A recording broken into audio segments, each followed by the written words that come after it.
오늘 우리에게 주신 하나님의 말씀은 고린도후서 3장 6절 말씀입니다. 제가 봉독해 드리겠습니다. 이 계시의 말씀을 봉독할 때 다 함께 살아계신 하나님의 음성을 들으실 수 있기를 바랍니다.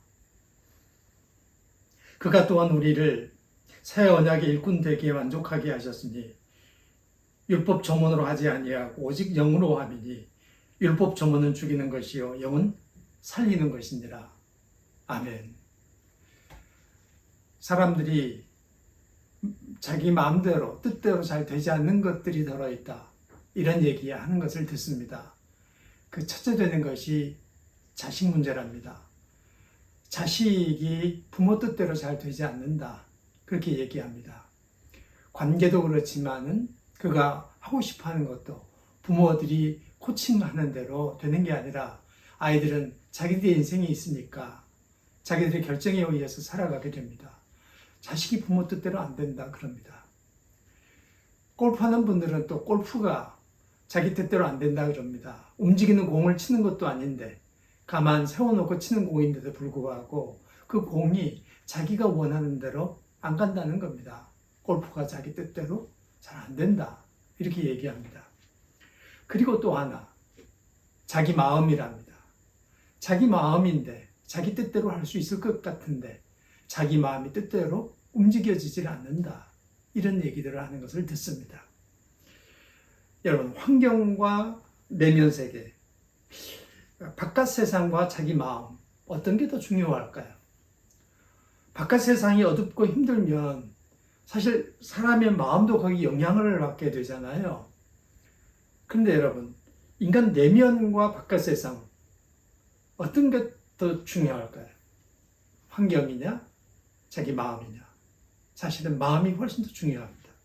왜냐하면 환경이 좋지 않아도 마음이 밝아지면 이 좋지 않은 환경을 이겨낼 수 있기 때문입니다. 예수님께서 부활 승천하신 다음에 제자들은 뿔뿔이 흩어지게 됐습니다. 부활하신 예수님을 만났음에도 불구하고 제자들의 삶에 변화가 일어난 것은 아니었습니다. 제자들의 마음속에 변화가 일어나게 되는 결정적인 계기가 있는데 그것은 놀랍게도 부활한 예수님을 만난 다음이 아니라 성령 강림 사건을 경험한 다음입니다. 제자들은 예수님의 제자로 따라다녔음에도 불구하고 여전히 겁쟁이였고 배반자였습니다. 부활하신 주님을 만난 다음에도 제자들에게는 그렇게 크게 변화가 일어나지 않았습니다. 그런데 이 제자들의 삶에 결정적인 변화가 일어난 것이 오순절 성령 강림 사건입니다. 오순절 성령 강림 사건으로 말미암아 그들의 마음이 뜨거워져서 복음을 전하게 되는데 담대했습니다. 그리고 제사장들 앞에 섰습니다. 대제사장들 앞에 서가지고 이 기독교 진리를 얘기하게 되는데 그때 놀랍게도 담대하고 기탄 없이 복음을 전했습니다. 듣고 있던 대제사장들이 아니 이 사람들은 원래 학문 없던 범인이 아니었냐, 이런 얘기를 하거든요. 근데 학문 없는이라고 하는 단어에 아그람마타이라는 헬라어가 사용됐습니다. 불법도 모르는 그런 얘기입니다. 문법도 알지 못하는, 그러니까 자연히 논리적인 어떤 얘기를 할 수 없는 사람들이라는 겁니다. 그런데 논리정연하게 아주 기탄 없이 복음을 전하는 걸 보고 이 대제사장들이 깜짝 놀라게 됐습니다. 갑자기 지식이 위에서부터 쏟아져 내려온 걸까요? 아니면 그의 내면에서 뭔가 변화가 일어난 걸까요? 내면에서 변화가 일어난 겁니다. 이미 들었던 얘기들이 있었음에도 불구하고 얼기설기 널브러져 있던 것들이 성령 강림 사건을 통해 가지고 그게 하나로 엮어져 돌아가면서 논리를 만들어내고 그리고 기탄 없이 얘기하는데 듣는 사람들이 깜짝 놀라게 됩니다. 그리고 수천 명의 사람들이 동시에 회개하고 세례를 받게도 됩니다.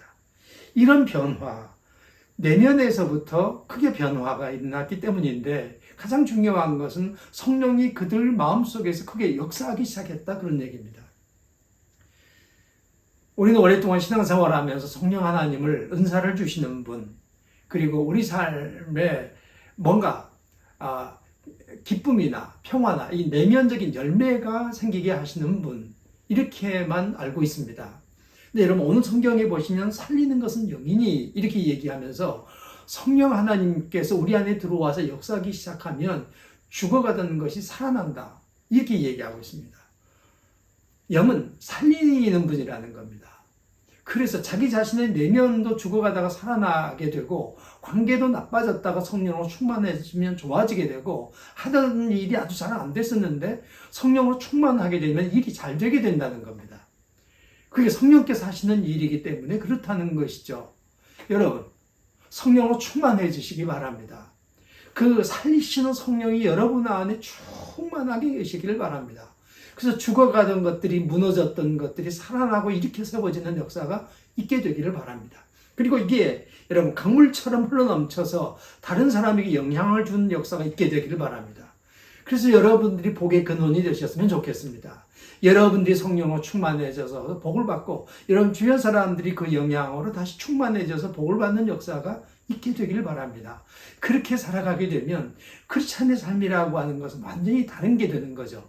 그리고 다른 사람들에게 아주 선한 영향력을 행사할 수 있게 되는 거죠. 초대교회 성도들, 초대교회 제자들, 여러분 환경이 바뀐 게 아닙니다. 여전히 예수 믿는 사람들을 잡아 죽이려고 하는 로마 병정들의 압정은 계속됐습니다. 그리고 종교 지도자들의 박해도 여전히 계속됐습니다.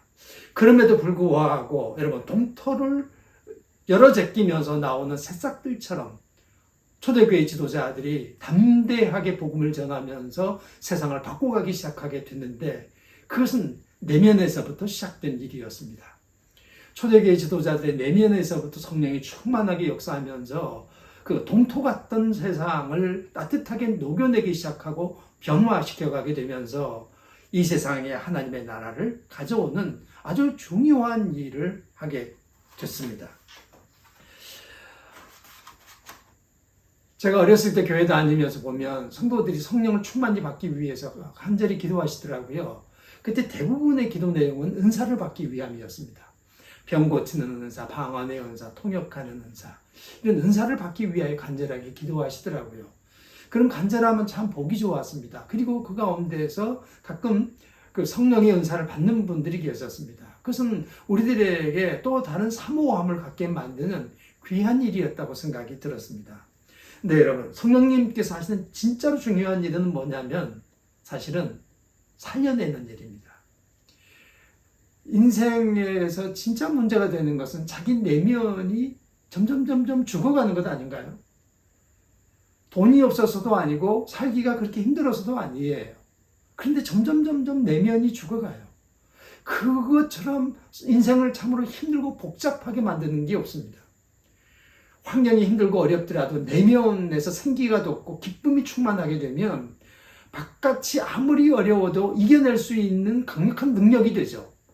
여러분, 이 능력으로 충만해지시기를 바랍니다. 그러면 능히 세상을 이겨낼 수 있게 되고 세상이 감당할 수 없는 사람으로 우뚝 서게 됩니다. 여러분들이 그런 분들이 되시기를 바랍니다. 그렇게 되면 여러분 자신도 행복해지고 여러분 주변 사람들도 행복하게 되는, 그래서 점점 여러분으로 말미암아 많은 사람들이 복을 받게 되는 역사가 있게 됩니다. 이게 크리스찬들에게 주어진 아주 귀한 복이라고 생각이 듭니다. 초대교회 지도자들 생각해보면 도저히 이겨낼 수 없는 절망과 공포가 그들 주변을 휘감고 있었습니다. 그런데도 불구하고 그 모든 것을 커튼을 제끼듯이 제껴내고 그리고는 거기 새로운 희망의 불씨를 당겼습니다. 환해지는 아름다운 역사가 있게 되면서 거기 파릇파릇 새 생명이 돋아나게 됐던 것이죠. 제자들은 함께 계셨던 예수님께서 일러줬던 모든 얘기들이 마치 구슬처럼 꿰지면서 아주 보석같이 엮어지는 것을 깨닫게 됐습니다. 그로 말미암아서 아주 빛나는 삶을 살아가게 됐습니다. 신앙생활에서 가장 중요한 건 뭐라고 생각하십니까? 환경인가요? 환경이 더 좋아지는 것인가요? 아니면 여러분 마음에 세상이 줄 수 없는 기쁨으로 충만해지는 것인가요? 여러분 마음에 변화가 일어나는 게 환경보다 훨씬 중요합니다. 여러분 마음에 이 충만한 기쁨이 들어오게 되면 바깥에 있는 어려움은 문제가 되지 않습니다. 우리를 우울하게 만드는 것들, 우리를 눌러서 아주 힘들게 하는 것들도 문제가 되지 않습니다. 너끈히 딛고 일어설 수 있게 됩니다. 여러분들이 그러한 삶을 살아가셨으면 정말로 좋겠습니다. 오늘 성경은 아주 중요한 얘기를 하죠. 우리가 율법 조문을 따라서 사는 사람이 될 거냐, 살리는 영을 따라서 사는 사람이 될 거냐. 기독교인이 됐음에도 불구하고 여전히 율법 조문을 따라 살아가면서 죽이는 삶을 사는 사람들이 있다는 겁니다. 아직 기독교가 뭔지를 모르는 사람들이죠. 교회는 다녀도 성령을 충만히 덧입지 못했기 때문에 여전히 율법 조문에 따라서 거기 다른 사람을 누군가를 죽이는 삶을 살아가는 그런 생을 살아가는 사람들이 있습니다. 자기도 죽이고 다른 사람도 죽이고 세상 모든 것들을 죽이는 그런 삶을 살아가면서 자기가 기독교인이라고 얘기하는 사람들이 있습니다. 아직 이 사람은 거듭나지 못한 거죠. 진짜 중요한 문제는 뭐냐? 성령으로 충만해지면서 살리는 영을 따라서 살아가는 살리는 사람이 되는 거죠. 자기 자신도 살고 다른 사람도 살고 율법 조문을 따라 사는 게 아니라 살리는 영 있는 성령을 따라서 살아가는 사람이 되는 것이죠. 이건 참으로 여러분 신비한 일입니다. 그래서 교회의 공동체 안에 여전히 율법 조문을 따라 사는 사람이 있고 이 살리는 성령을 따라서 살아가는 사람이 있습니다. 여러분들이 성령을 따라서 살아가는 분들이 되셨으면 좋겠습니다.